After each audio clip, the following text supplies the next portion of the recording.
Oh, cheers with mama. Yay. Okay, we will get through this video if my baby does not interrupt us. We will get through it. She has been so busy. We baby. Mama. We might know. Hello, welcome back to my channel. In today's topic, I decided to celebrate diversity. I know it's been a while since I've been on this channel.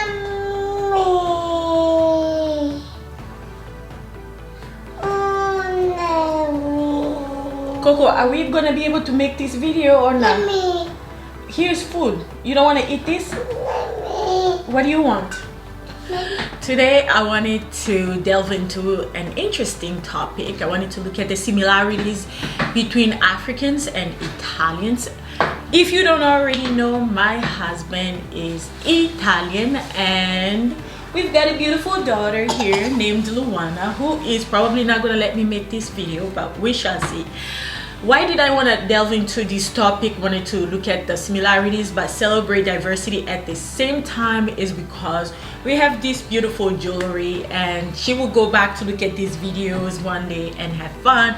But yesterday I saw that my husband's niece went to France, was in Nice, and they have an uncle who lives in Nice. And my husband told her if she could go visit this uncle who lives in this part of France. Peace on my dad's soul. We just buried him recently. But every time I went back to my country to visit, my dad would always send me to go visit someone. Go see this uncle, go see this aunt, go see this friend. Just stop by to say hello. And as much as annoying as it was to me, I saw my husband write on his niece's Facebook wall letting her know to go visit this uncle. With that said, both Italians and Africans, I'm from the Congo, so I'm just generalizing here, we both value the importance of family. Family ties are deeply rooted. Extended family and the concept of community is also deeply rooted, and we cherish and value this. You will actually go, I know this is everywhere in the world, right? But I feel like it's just to a crazy degree where even to find such things as jobs, like you need, here we talk about network, in the US we talk about network. I feel like in these places of the world, it's friends, family, people that you went to school with. Yes, it's your network, but it goes deeper than that, and it's really hard for me to explain it to you unless you experience that for yourself. Here someone can move on to a different job, can move to a different city. Those ties can be broken so easily. It's not the same for Italians. My husband has the same friends that he had since he was little, when he went to school. They grew up together. Every time we go back, he goes back to them. They call each other, stay on the phone for a really long time. Whereas here, I feel like you're just a number in the US, and that number can be replaced anytime. It's not as valued. They want you to be a singleton and just go like that, like as a single person. It's probably rooted in capitalism, as you need to bring value. You're not viewed as a community. Don't want to talk politics. Move on to the second point. She needs to nap. It's way past her nap time, so I feel like she's about to nap there. You know, food is a universal language that brings people together. Both Italians and Africans take extreme pride in their culinary traditions. All the time when I go visit my husband's family, it's all about manja, manja, manja, finish your plate. You really gotta be careful as you're eating. Aqua, aspetta. Here we go. We're probably not gonna finish this video today. As I was saying, both Italians and Africans take a lot of pride in their culinary traditions. As you know, Italian cuisine is renowned worldwide with its fresh ingredients, great flavors, rich flavors, right? Rich flavors, fresh ingredients, and passion for cooking. So this passion for cooking, we can see also in in eating, where you gotta finish your meal. You gotta be careful when you're eating, especially when you are with family. You just need to act like you are still working on your meal, otherwise it's going to be replaced with another plate if you eat everything. So you just gotta eat slow. I've learned that the hard way. In the African culture, there is also that concept, right, where food is similarly to the Italian cuisine. The African cuisine is super diverse. I find that depending on which African country you're from, the country uses local ingredients and so on.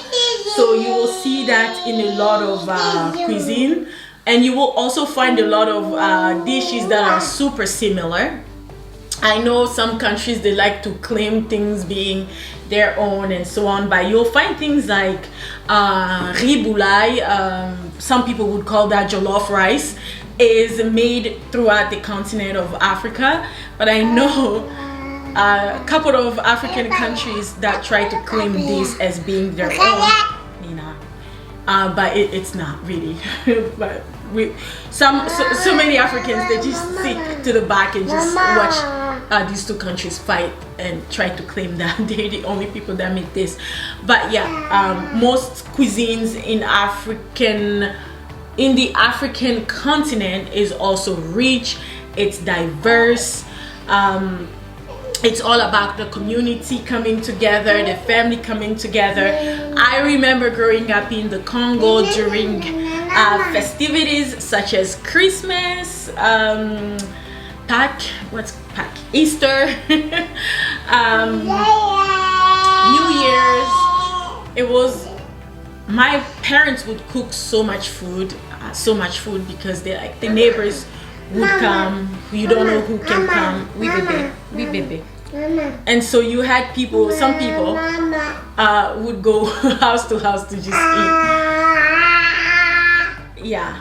And we always ate together. Like growing up, I don't know if this is true for most people, but when I was growing up, the food was placed, especially rice and beans, it was placed in a huge platter. I remember even the color was silver. My siblings and I would just sit on the ground and just eat together. They would put rice, beans on top, and they would put whatever accompaniment, whatever is added to the side, such as meat or fish, will go on top, and then you just get to eat. It brings a sense of community and also sharing and caring and compassion, because you also have some people that eat really slow. You have some people that eat fast. So if you're a fast eater, you don't want to eat everything. If you're a slow eater, you maybe want to voice up to say, hey, this is mine, this is my piece of meat, or this is my piece of fish, because you already ate 2 pieces. I never found myself really fighting over food with my siblings, because my mother always cooked a lot of food. She actually didn't cook. We had someone cooking. Anyways, she's not gonna like hearing this. She's a great cook. She cooked most of her days, and so she started training whatever help that we had at home to cook, and also train my siblings. Yeah, I was one of the younger ones that never got to like really learn. Let's talk about art, music, and dance. Our music is a bit different to that of the Italians, but where we have similarities, I find, is in our deeply rooted love for music. If you go to any celebration, be it, like I said, we just buried my dad, it could be a death where you have to bury someone, there has to be music. There has to be some type of music playing, or some type of group that a band that would come and play music. I remember when I was younger, if I can close my eyes and look back, my neighbor had lost a grandpa. My neighbors, my friends, they lost their grandpa in the village.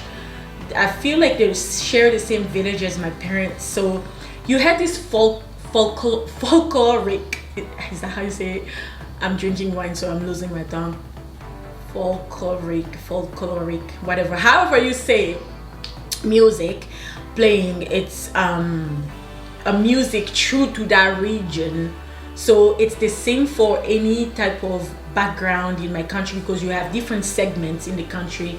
You have people from different parts of the Congo, so these people sharing the same village as my parents. So the music that played, the band, they came and playing this I'll try to find a picture and share with you what they were playing, but the sound was super true to this particular region. So we can talk about birth. We celebrate birth with music. We celebrate death with music. We celebrate marriage with music. We celebrate heartaches, everything with music. I find that Italians take a lot of pride also in their culture, music. Reason why you will find a museum, a gallery in almost every corner of the country.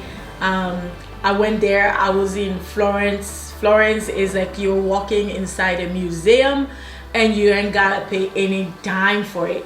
Whereas here, they put like a ship here and they call that a museum, and yeah, you gotta pay so much money just to go. I'm not trying to throw shades. Both music and dance serve as a form of storytelling in both cultures. Especially, I feel like if you leave the city and really truly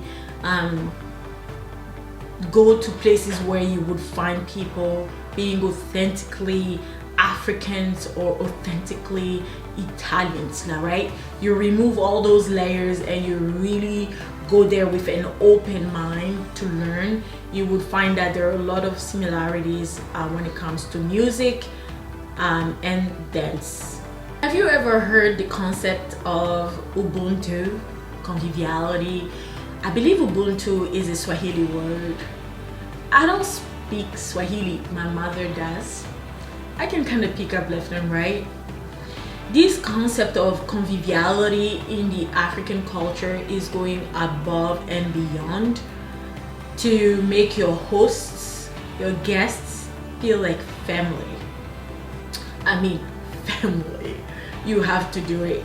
Recently, I hosted my brother and I felt really bad because I wasn't being that person. But I tried really. I feel like Italians have the same thing as well of conviviality. Whenever I go to Italy, sometimes I get really tired because it's one family, one friend, one stranger after another. Really, I'm not kidding. It's Geraldine, you're dining with us today. Geraldine, please save at least 2 hours for us. Geraldine, it's so tiring and I appreciate it. I'm never gonna complain, but it's tiring. I'm not kidding. It's seriously, we need to find a way to divide our time so that we don't hurt anyone, we don't leave anyone out.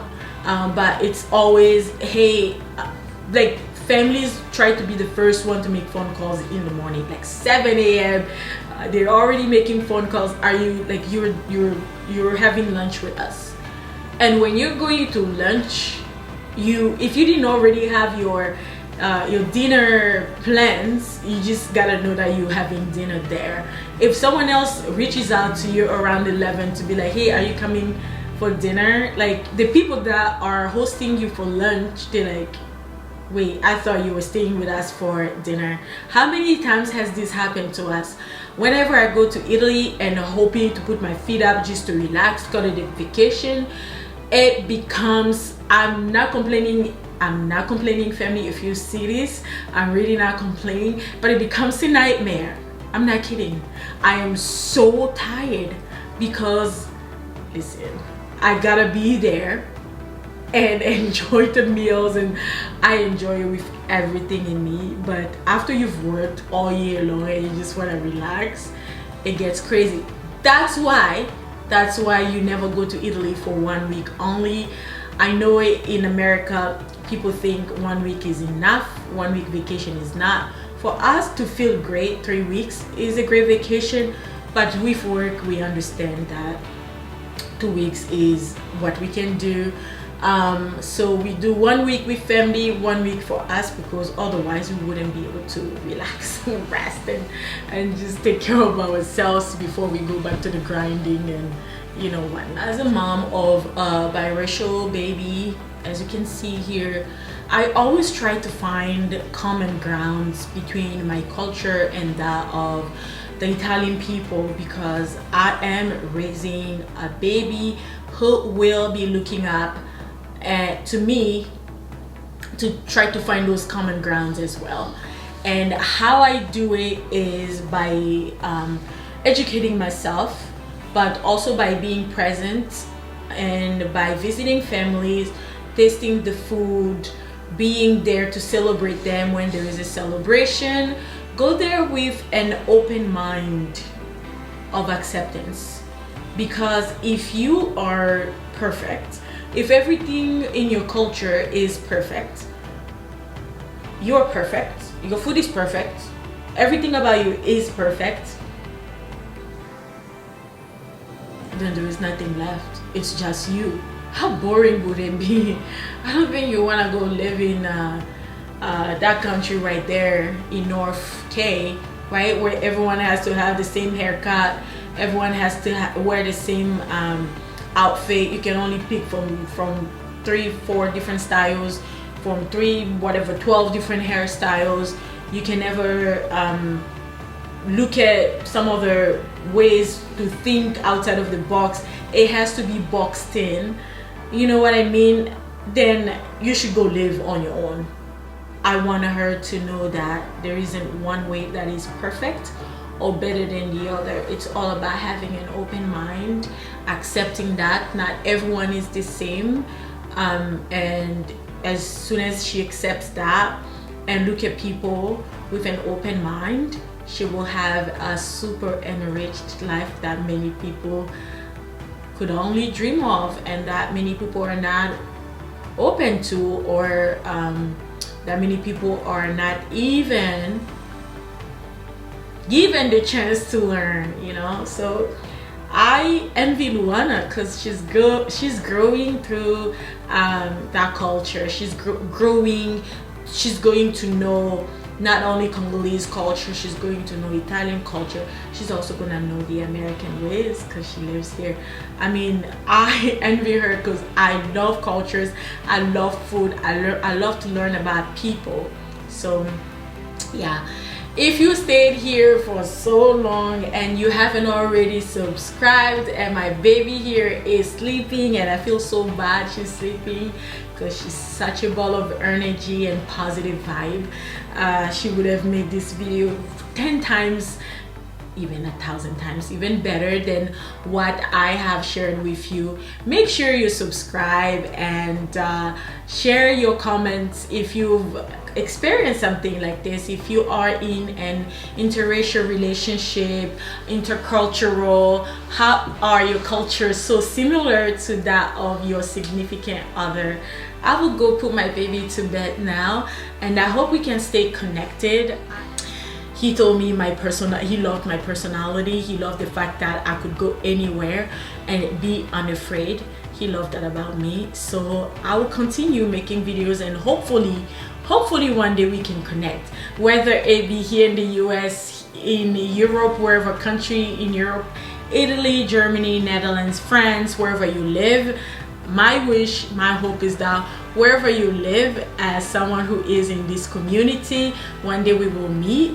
I am dreaming of taking my baby here to an African country, whether it be Kenya, South Africa, my own country, the Democratic Republic of the Congo, whether it be Ghana or Ethiopia. These are the country. Oh, my dream country #1 on the list here is Seychelles. Most of these countries that I stated before I've already been, but so Seychelles will be #1 perhaps, or it's tied between Seychelles or Kenya. I've already lived in Kenya, so going back there would be amazing. I still have friends that are from Kenya that live there.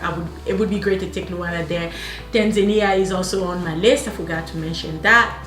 But Seychelles and Kenya are tied just because I lived in Kenya and I want my baby to see the safari. I know you can see that in South Africa. The Congo is a huge country. It has a lot of beautiful things, the faunas and so on. However, it's not as safe. It's getting there, but it's just a country filled with a lot of beautiful natural resources that the world wants, so the world just sends war to our country. Anyways, with that said, I have to bring my baby to bed. I'm just so excited to be back. I don't know if you can see that I'm so happy and just grateful that I can make this video again. So I hope we stay connected. I will push myself to make videos. I owe this to my father. So without further ado, let's connect next time. Bye bye. Ciao ciao. You wanna say ciao ciao. Bye bye. Bye bye.